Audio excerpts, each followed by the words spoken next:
Okay, here's a dial after I did what I wanted to do to it.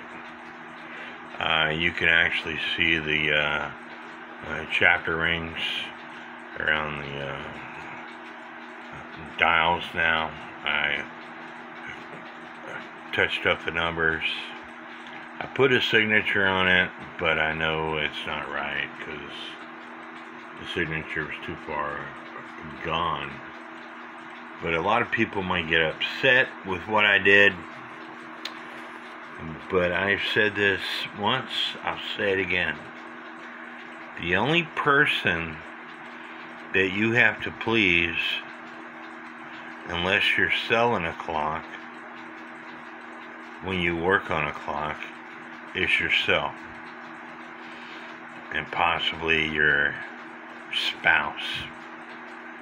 I live alone. The only person I have to please is myself.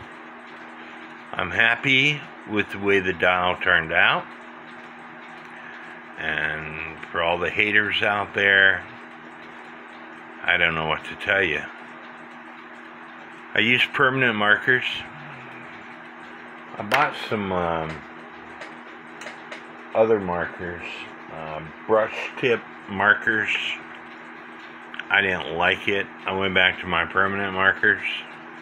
I got different colors in permanent markers, different points, tips on my markers.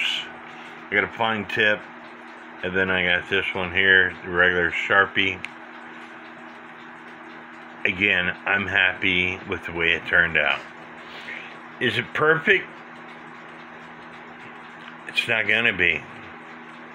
I'm not the original makers, Crondwell and H.G. Wells. But it's good enough for me. Hope y'all like this video. Please subscribe to my channel. And God bless.